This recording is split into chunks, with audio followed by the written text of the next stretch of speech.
نن هغه خلک چې اجلاګانو په جوماتونو کې نه ولاړ دي او خلکو ته دین ښایي در تبلیغ برکت دی نن چې د دنیا په ګوټ ګوټ کې بسترو والا ګرځي تبلیغ والا او د دنیا په ګوټ ګوټ کې نن کافر مسلمانېږي او نن خلکو ګیرې پرېښودی او نن خلکو تسبیح لاس کې راواغېشتې او نن خلکو منځونه زده کړل او نن د مستوراتو په جوماتونو کې خلکو پردې جوړې کړلې او نن د افریقې نه والت په ځنګلاتو کې تبلیغ والا لګیا دي په امریکا کې لګیا دي په یورپ کې لګیا دي د چا برکت د مولانا محمد الیاس رحمت الله علیه د چا بچی دی د شیخ الهند مولانا محمود حسن بچی دی روحانی دا د دیوبند کمال دی که نن چې بسترې په اوږه په اوږه روانې دي او نن خلک دړادړ روزي تبلیغ پسې او نن ځای په دې خلکو ګیرې پرېښودی او نن نشیان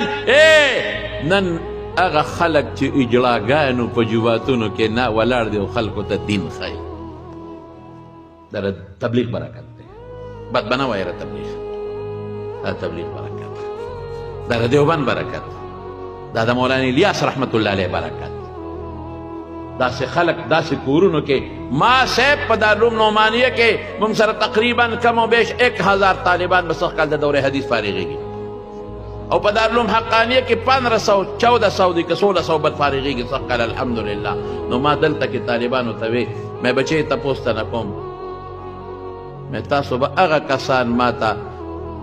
خلک وایي تبلیغ او تبلیغ واورئ خلک وایي تبلیغ ما وی هغه کسان لاس اوچت کړه چې د تبلیغ د برکت نه علم پسې راوتې دي یا پلار تبلیغ له تللی دی او بچی یې رایستی دی یا نیکه تللی دی یا تره تللی دی او بچی یې تبلیغ له رایستی دی مې هغه لاس اوچت کړه یاره تقریبا 85% هلکانو لاس اوچت کړه چې موږ د تبلیغ په برکت علم ته راوتو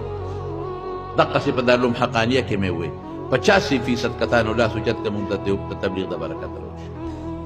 د دین ټولې شیبې چې یو بل سره متفق وي که نه نو دین به چلیږي که موږ یو پسې او بلبل پسې او بلبل پسې دین به ودرېږي دا خو د دین شعبې دي په ګاډي کې د ټایر خپل ځای دی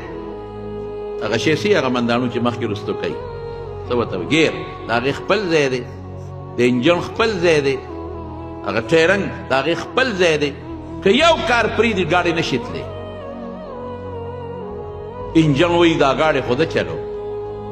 ټایر چې ورته پنچر شي وي ستا پلار دی اوس وچلو ځه او چې ټایر هم ټیکې و انجن هم ټیکې امنداڼو کار پرېږدي ته زور لګې هغه نه مخکې کېږي او نه رستو کېږي او داسې او داسې وایي ځکه نه زه ولاړ یم ستا پلار دی روان شي ګاډی به کله روانېږي چې ټول د ګاډي پرزې یو بل سره په اتفاق شي هله به روانېږي دقه رنګې د دین ډېرې شعبې دي چې دا ټول یو بل سره په اتفاق د رسول الله مال دین به چلېږي دا د تبلیغ برکت دی ها نن چې دا خلکو ګیرې پرېښې دی او دا منځونه یې زده کړل او دا بوډاګانو منځونه زده کړل دا د تبلیغ برکت دی نن د افریقې په ځنګلونو کې هغه خلک چې کلمه نه ورځي ورشه د هغې نه عالمان جوړ شوی تبلیغ برکت دی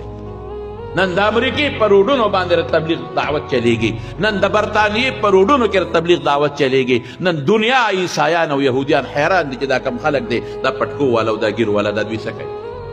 الحمدلله ټول وایي الحمدلله دا د چا برکت د مولانا الیاس رحمت الله علیه مولانا الیاس څوک دی د شیخ الهند شاګرد دی شیخ الهند څوک دی د مولانا قاسم نانوتوي شاګرد